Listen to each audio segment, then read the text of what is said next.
Hello students, welcome back to our channel కోటి మీ సేవ. So TET exams అనేవి మనకి ఈ రోజు నుంచి జరుగుతున్నాయి అన్నమాట. అయితే ఆ టెట్ ఎగ్జామ్ సంబంధించిన కొన్ని వార్తలు ఈరోజు పేపర్లో రావడం జరిగింది. ఆ డీటెయిల్స్ ఏంటో ఇప్పుడు చూద్దాం. దానికంటే ముందు ఫర్ ద ఫస్ట్ టైం మీరు మన ఛానల్ని చూస్తున్నట్లయితే వెంటనే సబ్స్క్రైబ్ చేసుకోండి. పక్కనే ఉన్న బెల్ మీద క్లిక్ చేసి ఆల్ అనే ఆప్షన్ కూడా సెలెక్ట్ చేసుకోండి. సో ఇక్కడ విషయంలోకి వెళ్తే నేటి నుంచి టెట్ రోజు 2 సెక్షన్లు నిర్వహణ 4,27,300 మంది అభ్యర్థులు 108 పరీక్ష కేంద్రాల నుంచి జరుగుతున్నాయన్నమాట. ఉపాధ్యాయ అర్హత పరీక్షలు గురువారం నుంచి ప్రారంభమైతే అవుతున్నాయి. 3వ తేదీ నుంచి ఈ నెల 21 వరకు పరీక్షలు అయితే జరుగుతున్నాయన్నమాట. టెట్ కోసం 4,27,300 మంది అభ్యర్థులు దరఖాస్తు అయితే చేసుకున్నారు.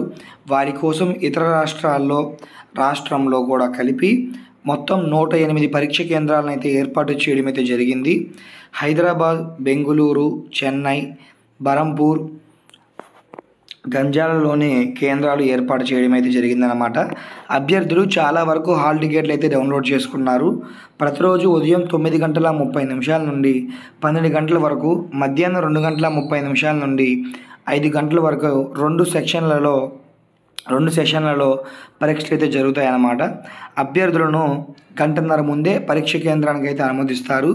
ఆధార్, డ్రైవింగ్ లైసెన్సు, ఓటర్ కార్డులో ఏదో ఒక గుర్తింపు కార్డును అభ్యర్థులు తప్పనిసరిగా అయితే తీసుకెళ్లాల్సి ఉంటుందన్నమాట.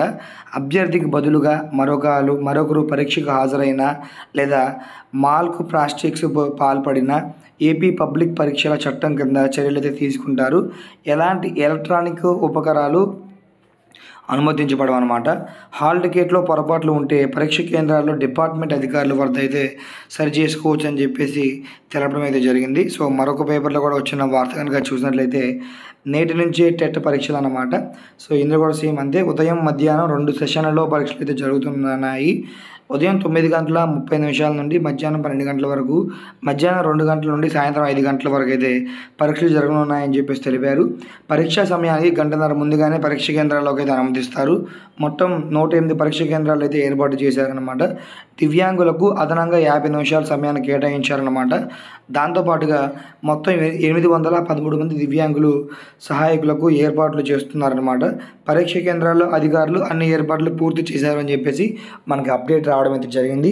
సో ఇదండి టెట్కి సంబంధించి ఈరోజు వచ్చిన అప్డేట్. అండ్ ఇలాగే వచ్చే ప్రతి అప్డేట్ మీకు మిస్ అవ్వకుండా రావాలి అంటే ఛానల్ని సబ్స్క్రైబ్ చేసుకోండి. పక్కనే ఉన్న బెల్ మీద క్లిక్ చేసి ఆల్ అనే ఆప్షన్ కూడా సెలెక్ట్ చేసుకోండి. Thanks for this watching.